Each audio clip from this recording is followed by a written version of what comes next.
여러분 오늘도 안녕하십시오. 이신건입니다. 다시 여러분을 여기서 만나서 반갑고 고맙습니다. 우리 시대에 또 한 분의 위대한 신학자 한스킹 박사님이 어제 돌아가셨다고 해요. 그래서 저에게도 적지 않은 영향을 주신 이분을 추모하는 영상을 갑자기 간단하게 만들어 보았습니다.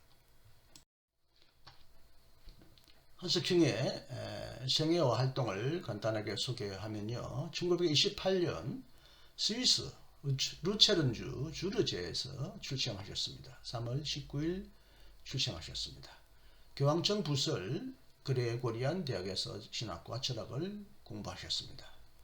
1954년에 로마 가톨릭교회 사제로 서품 받으셨습니다.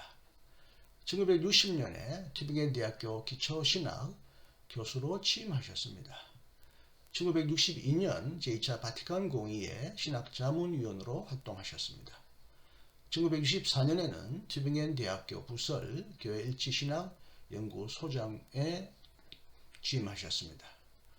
1979년 로마 가톨릭교회에서 교사직 박탈을 당하셨습니다. 중요한 사유는 교황 무오류성을 비롯한 가톨릭교회의 교리와 체제를 비판했다는 사유였습니다.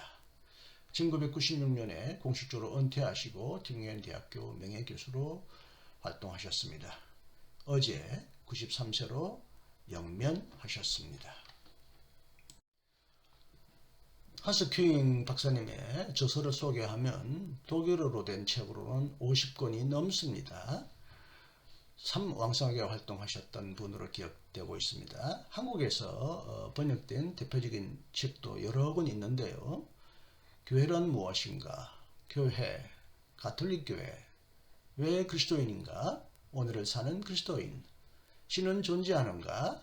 믿나이다, 모차르트, 세계 윤리구상, 문학과 종교, 세속 안에서의 자유, 중국 종교와 그리스도교, 위대한 그리스도교 사상가들, 프로이트와 신의 문제, 이슬람, 그리스도교, 유대교. 그분의 최초의 책 교회란 무엇인가가 한국에 번역되어 나왔을 때 저는 이 책을 아주 감명 깊게 읽고 큰 깨달음을 얻었습니다. 그 외에도 그분이 쓰신 책들을 여러 권 읽었는데요. 다행히 그리고 매우 기쁘게도 그분이 쓰신 종교에 관한 세계 종교 3대 종교에 관한 책 이슬람, 그리스도교, 유대교 중에서 유대교라는 거의 1000페이지에 이르는 책을 저희 후배와 함께 번역하여 출간했습니다. 책의 그 이미지 파일을 보시거나 조금 중요한 내용을 보시려면 제가 만든 성결신학연구소 안에 한스킹 자료실에 들어가 보시면 한스킹에 관한 간단한 논문 7편이 올라가 있고요. 논문과 자료가 있고요. 그분의 책이 이미지 파일로도 소개되어 있습니다. 앞에서 말씀드렸듯이 50여 권에 이르는 한스킹의 방대한 저서를 다 읽고 제대로 소화하기도 어렵습니다. 그래서 한스킹의 신학이나 사상을 어떻게 말할 수 있을까 고민하다가 제가 오래전에 번역한 책 한 권이 생각났습니다. 모트만 선생님이 65세 때 생신 되셨을 때 사모님이 이를 기념하여 튜빙겐 신학 강당에서 20세기에 아주 뛰어난 신학자들을 초청했습니다. 아쉽게도 판덴베르크는 오지 못했습니다만 유응엘, 한스킹, 또 얼마 전에 작년에 돌아가신 메츠 이런 분들이 오셔서 나의 신학은 어떻게 변하였는가? Wie ich mich geändert habe. 이렇게 나의 신학이 어떻게 변하였는가에 관한 강연을 했던 것을 모은 책이 제 손으로 번역되어 나왔습니다. 나는 어떻게 변하였는가. 이 안에 있는 한스킹 박사님의 강연의 중요한 내용만 뽑아서 여러분에게 읽어드리겠습니다. 이미 로마에서부터 개신교 신학자 칼 바르트를 알게 된 것을 나는 아주 큰 소득으로 생각해 왔습니다. 아니 그분을 알게 되었을 뿐만 아니라 로마 그레고리아나에서 학사과정을 그리고 파리에서 박사과정을 밟을 때 그분의 신학을 매우 철저히 공부하였기 때문에 그 이래 나는 신스콜라주의 못지않게 바로트 신학에 대해서도 일가견을 갖게 되었습니다.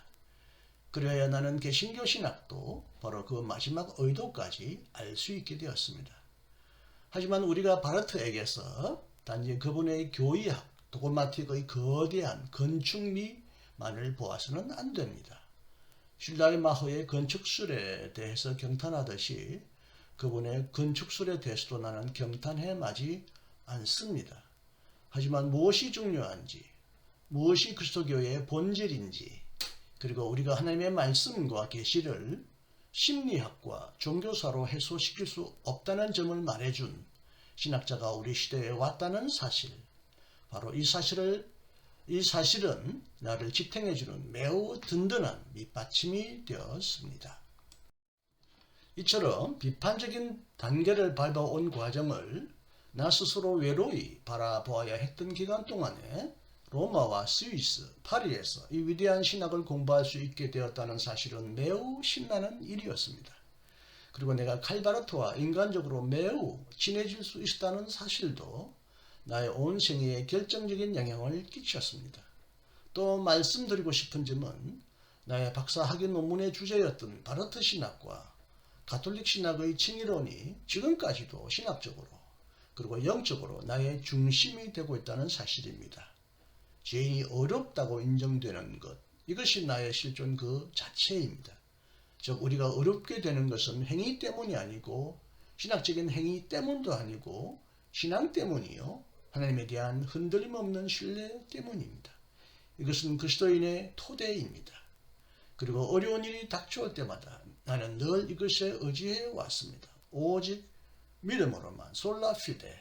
바로 이것을 나는 1957년의 내 저서에서 가톨릭적으로 잘 이해하여 모두 밝혀냈습니다. 그런데 아직도 위원회를 만들어 끝없이 칭의라고 말하며 논쟁하는 모든 가톨릭 신학자들과 개신교 신학자들을 바라보노라면 웃음만이 나올 따름입니다. 그렇습니다. 이것은 이제 더 이상 문제가 되지 않습니다. 라찌고도 이 점에서는 나와 일치합니다. 하지만 칭의의 메시지가 교회 헌장의 문제, 직무, 교황직을 위해, 다르게 말하자면 생활의 의미를 위해 어떤 함의를 지니는지 문제는 하나의 다른 문제입니다.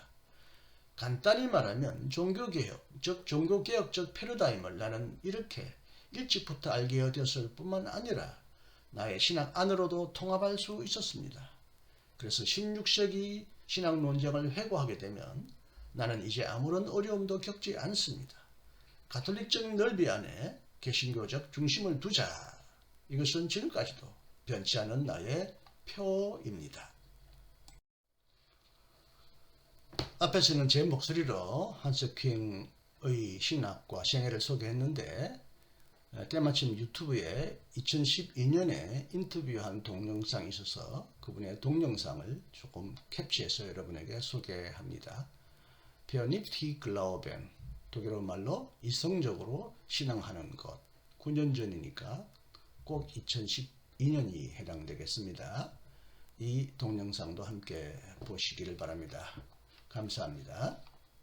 Ja, gern gehabt als Nachfolger. Aber das war Das ging damals, halt nicht. das war zu früh und hätte mich auch in Schwierigkeiten gebracht. Ich fand es richtig, dass ich in einer katholischen theologischen Fakultät bin, weil man sich sonst damals der Zweideutigkeit ausgesetzt hätte, man sei weder Fisch noch Vogel. Also das wollte ich schon. Ich habe aber ein Gastsemester in Basel dann gemacht. Das war damals eine ziemliche Sensation, dass ein katholischer Theologe an einer evangelischen Fakultät schon sehr früh, 67, 68 war das, gemacht hat. Also das war schon die Begründung, warum ich mich ruhig sagen kann, mich in evangelischer Theologie so gut auskenne wie in katholischer.